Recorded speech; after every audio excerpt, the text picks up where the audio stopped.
അതുകൊണ്ട് തന്നെ ആ തീരുമാനങ്ങൾ നടപ്പിലാക്കുന്നിടത്ത് നമ്മുടെ വിശ്വാസ കാര്യങ്ങള്, അതേപോലെ തന്നെ അനുഷ്ഠാനങ്ങൾ, ആചാരങ്ങള് നമുക്ക് ദൈവികമായ മാർഗദർശനത്തിലൂടെ ലഭിച്ചതാണ്. വിശുദ്ധ ഖുർആനും പ്രവാചക ചര്യയുമാണ് പ്രമാണങ്ങൾ. ആ പ്രമാണങ്ങളുടെ അടിസ്ഥാനത്തിലാണ് ആദർശം സ്വീകരിക്കേണ്ടത്. അത് സച്ചരിതരായ മുൻഗാമികൾ എങ്ങനെ മനസ്സിലാക്കി സ്വീകരിച്ചാചരിച്ചു, അതുപോലെ മനസ്സിലാക്കി സ്വീകരിച്ചാചരിക്കണം എന്ന മൻഹജു സലഫ് സ്വാലിഹ് അംഗീകരിച്ചുകൊണ്ടാണ് ഈ പ്രമാണങ്ങളെ സമീപിക്കുന്നത്.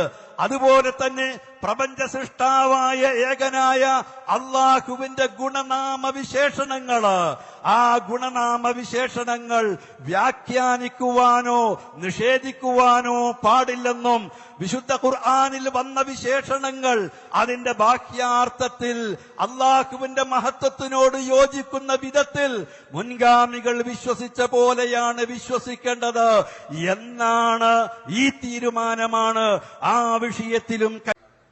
മുജാഹിദ് പ്രസ്ഥാനം ജനങ്ങളിലേക്ക് എത്തിച്ചിട്ടുള്ള ഏറ്റവും വലിയ ഒരാശയം തൗഹീദാണ്. തൗഹീദ് ചൂഷണങ്ങളിൽ നിന്നുള്ള ഒരു വിമോചനമാണ്.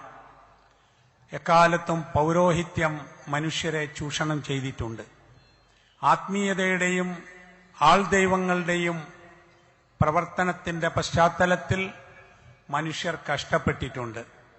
മനുഷ്യരുടെ അധ്വാനവും സമയവും പണവും വിശ്വാസവുമൊക്കെ തന്നെ ഇത്തരം കേന്ദ്രങ്ങളിൽ ഹോമിക്കപ്പെട്ടിട്ടുണ്ട്.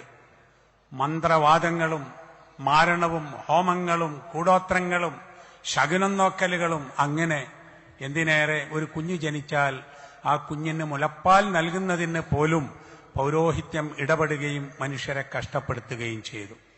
ഇവിടെയാണ് മുജാഹിദ് പ്രസ്ഥാനം വന്ന് മനുഷ്യർക്ക് വിമോചനം നൽകിയത്, വിമോചനത്തിന്റെ പ്രത്യയശാസ്ത്രം ഓതിക്കൊടുത്തത്. അത് തൗഹീദിൽ അധിഷ്ഠിതമായ ഒരു വിശദീകരണത്തിൽ നിന്നാണ്.